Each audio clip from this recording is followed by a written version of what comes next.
রাশিয়ার president Vladimir Putin ইউক্রেনের জ্বালানি অবকাঠামোয় হামলা সাময়িকভাবে বন্ধ রাখার বিষয়ে সম্মত হলেও যুক্তরাষ্ট্রের প্রেসিডেন্ট ডোনাল্ড ট্রাম্পের প্রত্যাশিত 30 দিনের পূর্ণ যুদ্ধবিরতিতে রাজি হননি। ট্রাম্প আশা করেছিলেন 1 মাসের পূর্ণাঙ্গ যুদ্ধবিরতি রাশিয়া ও ইউক্রেনের মধ্যে স্থায়ী শান্তি চুক্তির পথে প্রথম পদক্ষেপ হিসেবে কাজ করবে। তবে এই সমঝোতা না হলেও যেটুকু অর্জিত হয়েছে সেটিকেই স্বাগত জানিয়েছে ইউক্রেন।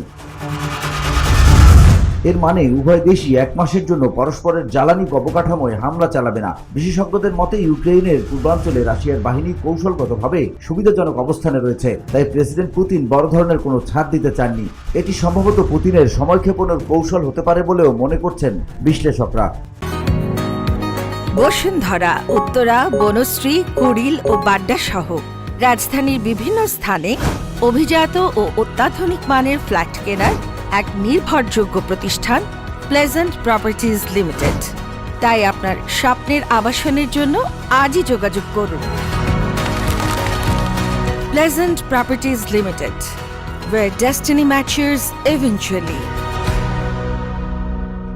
মঙ্গলবার ট্রাম্প ও পুতিনের মধ্যে দীর্ঘ ফোনালাপ হয়। এরপর হোয়াইট হাউস জানায় কৃষ্ণ সাগরের জলপথে যুদ্ধবিরতি এবং একটি স্থায়ী শান্তি চুক্তির বিষয়ে আলোচনা শিগগিরই শুরু হবে। ট্রাম্পের দূত স্টিভ উইটকফ জানিয়েছেন আসন্ন রোববার সৌদি আরবের জেদ্দায় এই বিষয়গুলো নিয়ে আলোচনা শুরু হবে।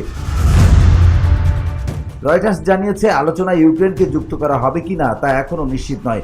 ফক্স নিউজের এক অনুষ্ঠানে উইটকফ বলেন, কিছুদিন আগেও জ্বালানি ও অবকাঠামো যুদ্ধবিরতি এবং কৃষ্ণ সাগরে গোলাগুলি বন্ধ রাখা নিয়ে কোনো ঐক্যমত্য ছিল না, কিন্তু আজ আমরা এই পর্যায়ে পৌঁছেছি।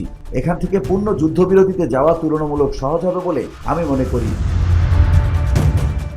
রয়টার্স ক্রেমলিনের কাছে উইটকফের মন্তব্যের বিষয়ে প্রতিক্রিয়া চাইলেও রাশিয়ার দাপ্তরিক কাজের সময় শেষ হয়ে যাওয়ার তাৎক্ষণিকভাবে কোনো উত্তর পাওয়া যায়নি।